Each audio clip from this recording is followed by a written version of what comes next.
Students, मैं संध्या डाबी आपकी Hindi teacher. आज हम कक्षा फर्स्ट का 7 चैप्टर अल्बर्ट पढ़ेंगे। Part 7 Albert. अल्बर्ट इटली का एक वीर बालक था। उन दिनों फ्रांस और इटली का युद्ध चल रहा था। क्या चल रहा था? फ्रांस और इटली में युद्ध चल रहा था।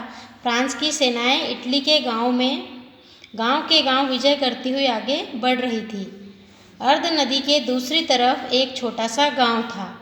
ग्रामवासियों ने एक बड़े वृक्ष के तने को नदी पर फैला रखा था। ये देखिए पिक्चर में, ये बड़ा नदी है, उस पर एक तना फैला रखा है जिससे वो क्या करते थे, आना जाना किया करते थे।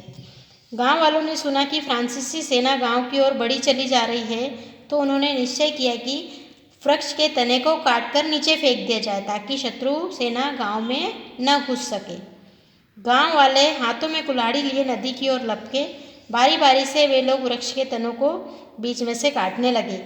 इसी बीच शत्रु सेना निकट आ गई और उसने अंधाधुंध गोलियां बरसाना शुरू की।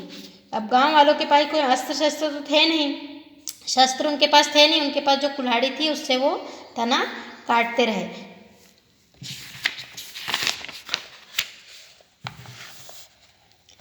एक एक करके ग्रामवासी मरने लगे। वे न तो भागे न डरे, निरंतर तना काटते रहे। एक के मरने के बाद दूसरा उसका स्थान ले लेता। इस तरह एक एक करके ग्राम के 300 पुरुष गोलियों से भुन गए। अंतिम ग्रामवासी का पुत्र जो अभी बालक था, पास ही खड़ा यह सब देख रहा था। उसने झट गिरते हुए पिता के हाथ से कुल्हाड़ी पकड़ ली और अपने छोटे छोटे हाथों से पेड़ काटने लगा। इस बीच फ्रांसीसी सेना नदी के तट पर पहुंच गई। पेड़ लगभग कट चुका था। 2-4 कुल्हाड़ी की चोटों से ही आवश्यकता थी। बालक ने सोचा, यदि मैं भी गोली से मारा गया तो शत्रु सेना पुल पर से होकर गांव में घुस जाएगी।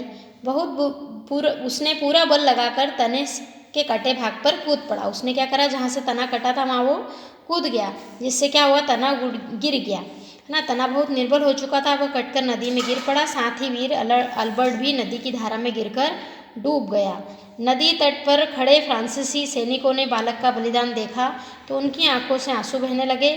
फ्रांसीसी सेनापति ने आज्ञा दी कि झट बालक का शव नदी से निकालो। उसकी तत्काल आज्ञा का पालन किया गया। इस वीर बालक के शव को सभी ने नमस्कार किया और वहीं उनकी समाधि बनाई गई। नेक्स्ट वीडियो में हम पाठ के शब्दार्थ और प्रश्नोत्तर करेंगे।